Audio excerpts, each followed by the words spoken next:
Buenas tardes, compañeros y maestra. Mi tema es el 6.1, bases teóricas de la idea de la libertad en la educación.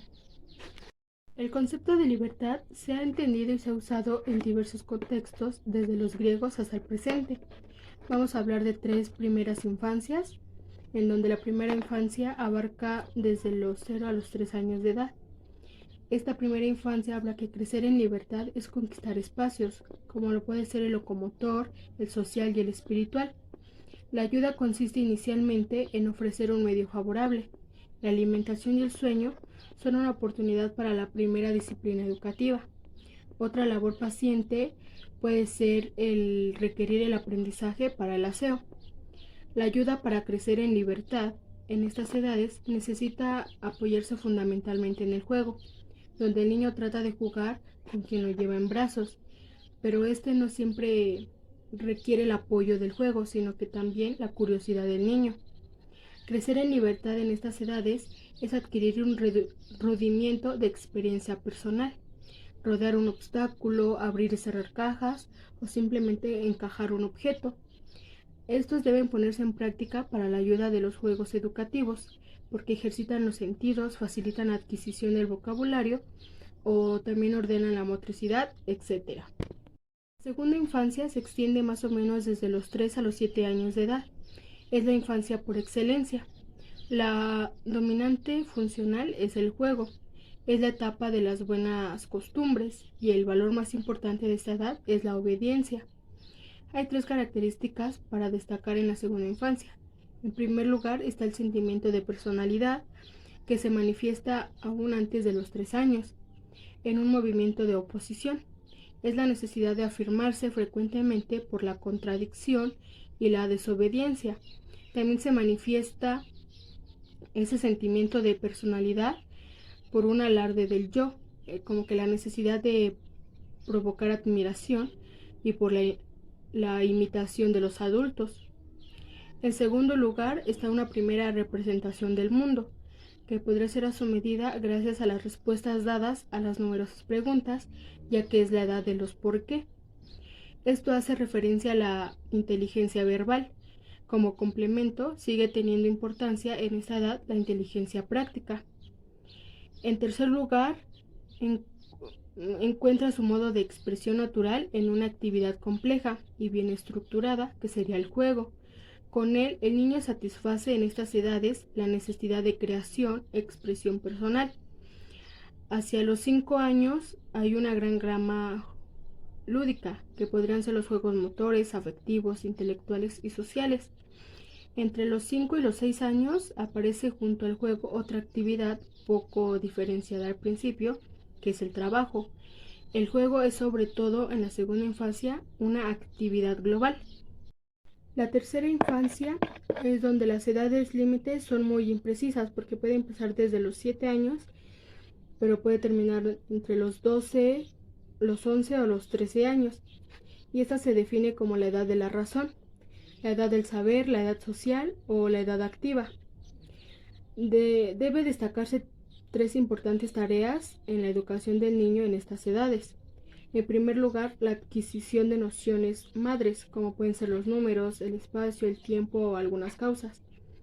En segundo lugar, el despertar del gusto y los medios de la educación estética. La enseñanza de la lengua, de la música, el dibujo y los medios audiovisuales pueden ser del carácter.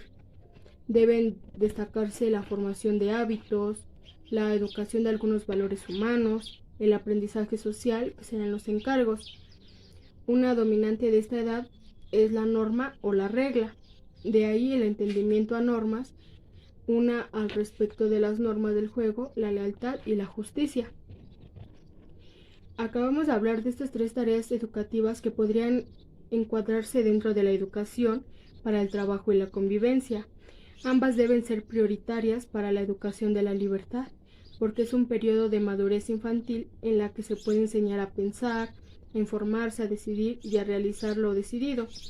Se puede desarrollar la iniciativa, la autonomía, la responsabilidad, la capacidad de elegir o aceptar. Se puede superar la cobardía, la pereza, la rigidez y la indecisión. La educación de la libertad debe tener en cuenta evidentemente estos tres aspectos de la personalidad infantil: la afirmación de sí, la organización de un pensamiento sincrético y el juego. Debemos apoyarnos en el equilibrio de la inteligencia verbal y de la inteligencia práctica, en esto dando una curiosidad, donde podemos ejercitarlo a través del juego y de las observaciones, enseñándole juegos o inicialmente el uso de juguetes educativos, para así estimular una transición gradual del juego al trabajo. En la adolescencia, crecer en libertad en la adolescencia es desarrollar las capacidades humanas concretas que ayudan a vislumbrar otros que nos llevan hacia la madurez, pero siguiendo un camino inverso al de los adultos. Esto quiere decir que ir del servicio del autodominio, o ir de la responsabilidad a la autonomía, o del bien común a la iniciativa. Se trata de empezar de entrenarse en tareas concretas, de ocuparse de empresas de más envergadura. Para John Dewey, la libertad significa esencialmente el papel desempeñado por el pensar, que es personal. En el aprender significa la iniciativa personal, la independencia en la observación, la inventiva juiciosa, la prevención de las consecuencias y el ingenio para adaptarse a ellas. Dewey, 1989. Para Paulo Freire, la libertad entendida desde el contexto en el que puede definirse para él, dentro del marco educativo, puede definirse como deontológica, dado que entiende al sistema educativo vigente como corrupto, en las medidas que produce las opresiones y desigualdades sociales en el contexto brasileño. Es por ello por lo que Freire define el camino a seguir fuera del proceso educativo institucionalizado, para que el individuo alcance su liberación. Por tanto, el significado de libertad, a modo de la manera más simplificada posible, queda reducido a la ausencia de opresión por parte de los colectivos poderosos hacia las clases populares. Para Iván Illich, dice que una persona libre es aquella capaz de decidir y de educarse de manera flexible, y que a su vez es capaz de compartir su educación con el resto de los individuos de la sociedad. Por tanto, Illich podría coincidir con John Holt, que define a la libertad como el abandono de límites y de restricciones, porque el concepto de libertad se opone por la definición al concepto de límite, al igual que el de la ley. Aunque bajo esta premisa la libertad es inalcanzable, dadas las condiciones naturales del ser humano. Holt, 1972. Para Illich, hay dos condiciones que son necesarias para que el educando pueda compartir el conocimiento.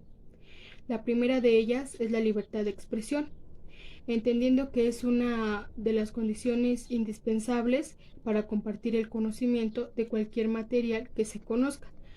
Por otro lado, la libertad de reunión, que permita mediante el patrocinio público el ejercicio del acceso a la cultura entre los diferentes integrantes de la ciudadanía.